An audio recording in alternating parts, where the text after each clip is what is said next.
LWO1 WeatherNet. Liftoff conditions looking pretty good. ESTS is ready for launch. Ignition. Liftoff. Falcon 9 has cleared the tower.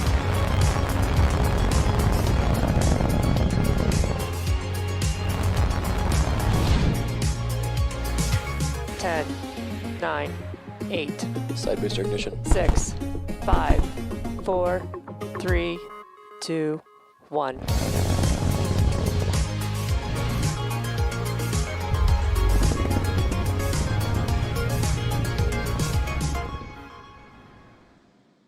T-minus 30 seconds.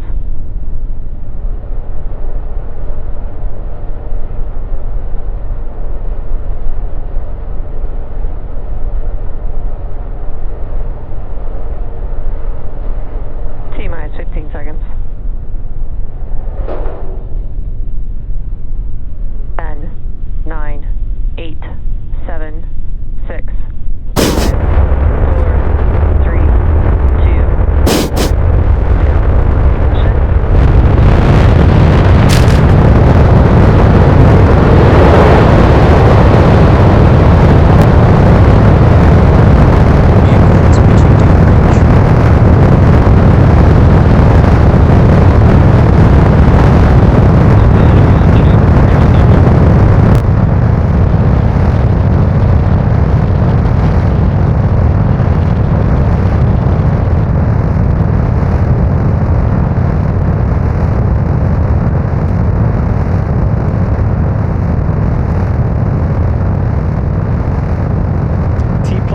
Seconds into flight. It is dark, but we can definitely hear Falcon 9. We have successfully lifted off from Pad 39A at Kennedy Space Center, carrying our stack of Starlink satellites into orbit. Right now, we're currently throttling down the engines in preparation for max Q. That is the period of maximum aerodynamic pressure, where we'll experience the largest structural load on the vehicle during ascent. So slowing the vehicle down helps during this period.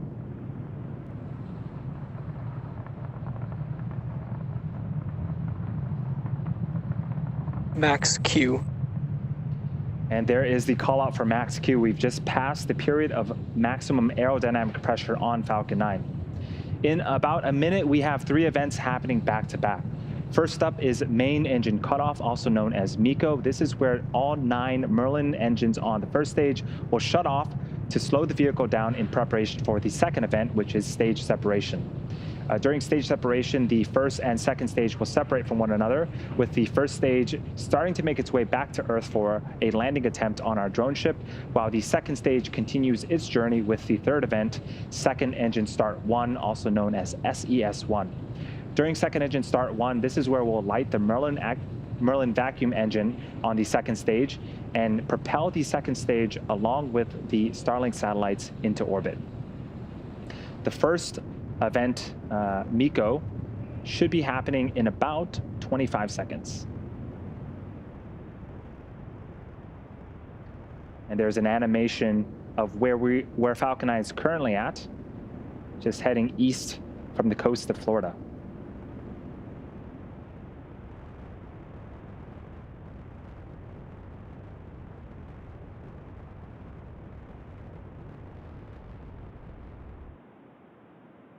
MECO. Stage separation confirmed.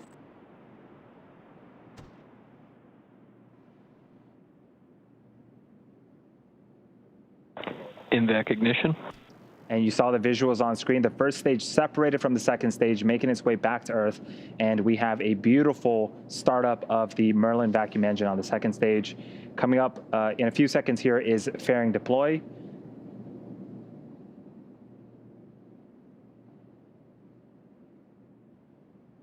Fairing separation confirmed. And off goes the fairing halves, exposing the batch of Starlink satellites on top of the second stage. As a reminder, we will be attempting to recover the fairing halves today with our recovery ships Go Searcher and Go Navigator.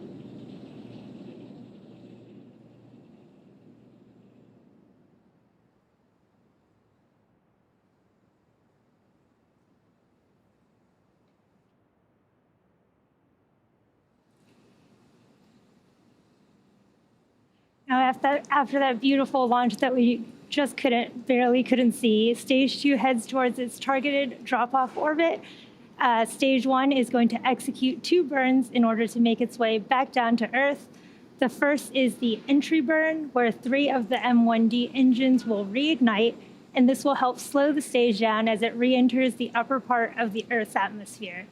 The second burn is the landing burn. Now, this is a single engine burn that will bring the vehicle speed down rapidly in order to land on our drone ship, Of Course I Still Love You. Acquisition of signal, Bermuda. You can see in that video there that our second stage is looking good. Its nozzle is glowing from that burn that it's currently in.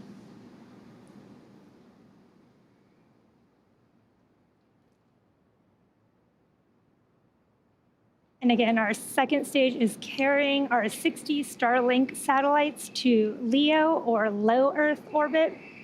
That's about 550 kilometers above the surface of the Earth. For reference, most satellites are actually in GEO, or geostationary orbit, which is over 1,000 kilometers above the surface of the Earth.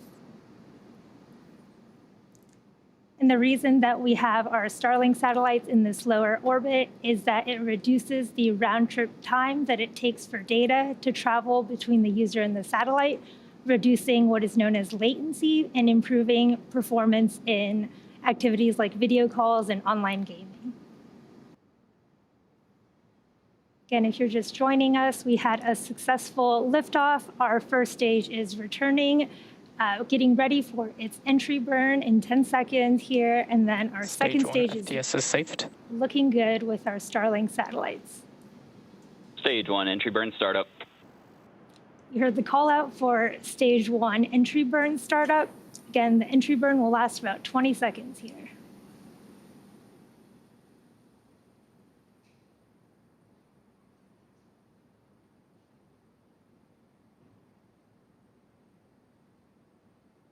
Stage 1, entry burn shutdown. We've had confirmation of a successful Stage 1 entry burn. And if you've been following SpaceX news, this is actually the second landing that we're attempting in the past 12 hours. Continue to follow nominal trajectories. The first one being our Starship serial number 10, which successfully landed in South Texas just earlier this afternoon. And again, our first stage is designed to be reflown 10 or more times with minimal refurbishment between flights, and this is the 8th flight that this particular first stage has been on. In comparison with Starship, our Starship vehicle is designed to be fully reusable. Second stage continues to look good, and we are less than 30 seconds now from the start of our landing burn. Stage 1, landing burn startup. You heard the call out for our start of landing burn. This will be about 20 seconds. Hopefully we'll get a great video from our drone ship, Of Course I Still Love You. You can see it there on your left. Flight deployed.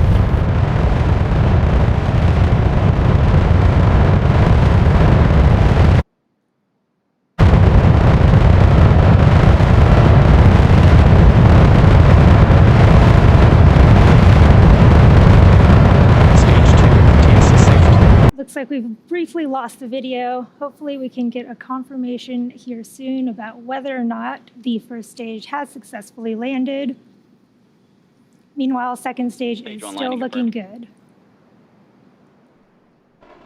We did just have confirmation of our successful Stage 1 landing.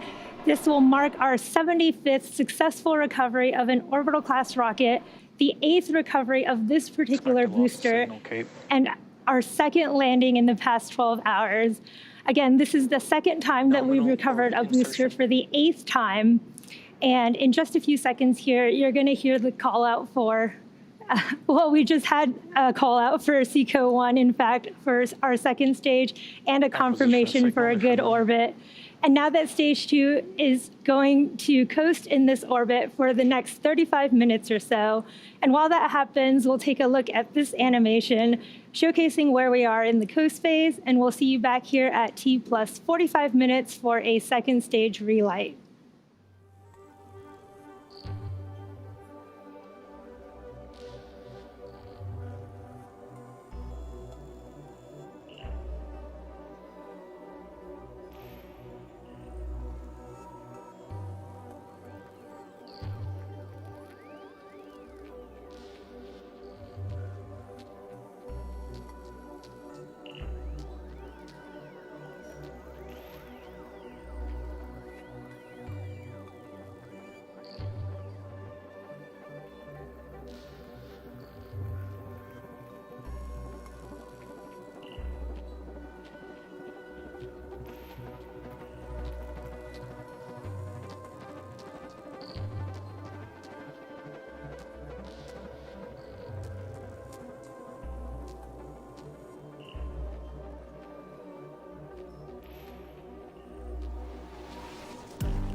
Expected loss of signal, Bermuda.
Expected loss of signal to Finland.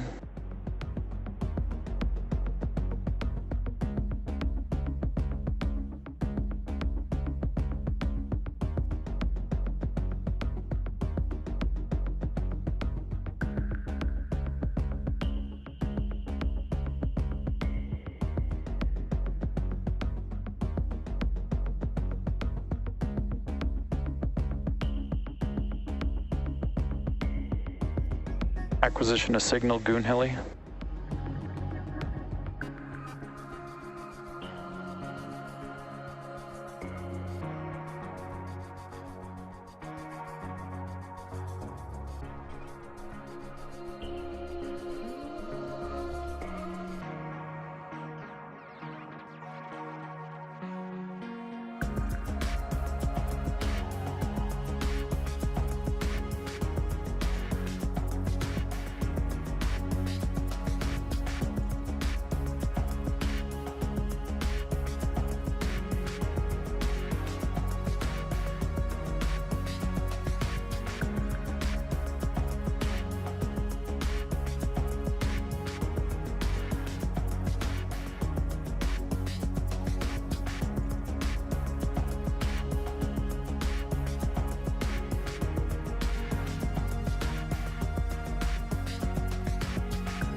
Welcome back to the webcast for Starlink Mission 20. If you're just joining us, we had successful liftoff at 3:24 a.m. Eastern from Pad 39A in Florida.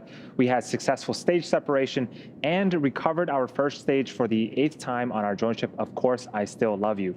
We're now finishing up the first KOS phase and waiting on the relight of our second stage or second engine start 2. It's going to be a very short 1-second burn of our MVAC engine there on screen.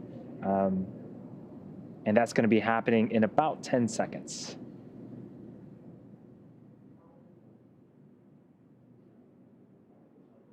And this here is an animation of where we're at, where the second stage is at around the globe. And hopefully we can get footage of the second stage back for that 1-second relight.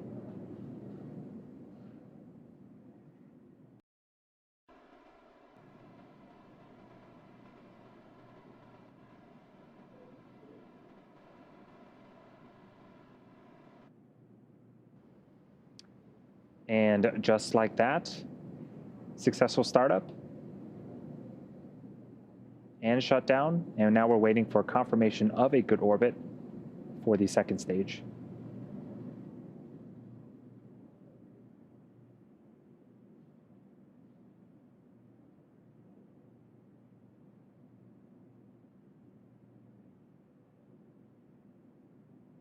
I don't hear the callouts, but I am hearing from the teams that we do indeed have a good orbit.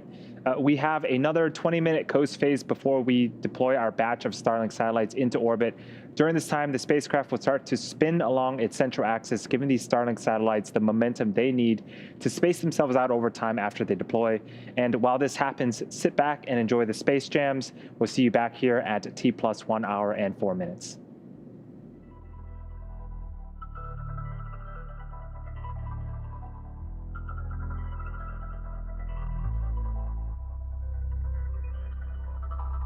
Expected loss of signal, Diego Garcia.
Good deploy orbit insertion.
Welcome back again to our live webcast for SpaceX's 20th Starlink mission.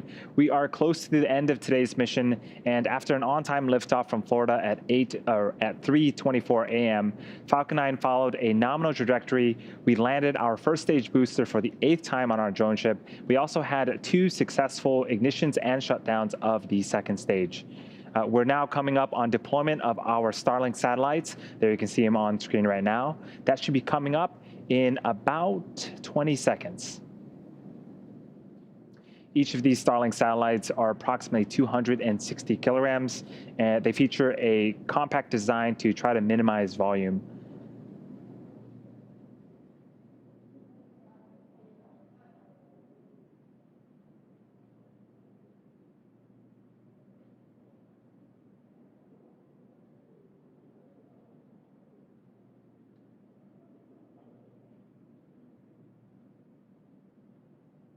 And during the KOS phase, and here comes the Starlink satellites releasing from the second stage. Very, very cool. Shortly, they will deploy their solar arrays, and over the next few days and weeks, they will distance themselves from each other and use their onboard ion thrusters to make their way to their operational orbit at 550 kilometers above the Earth's surface.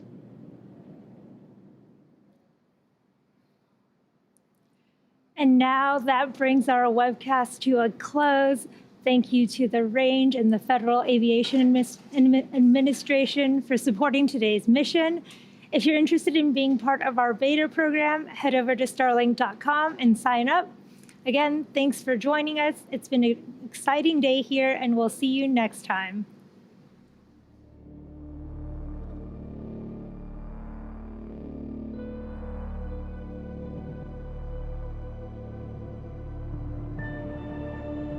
Expected loss of signal, Tasmania.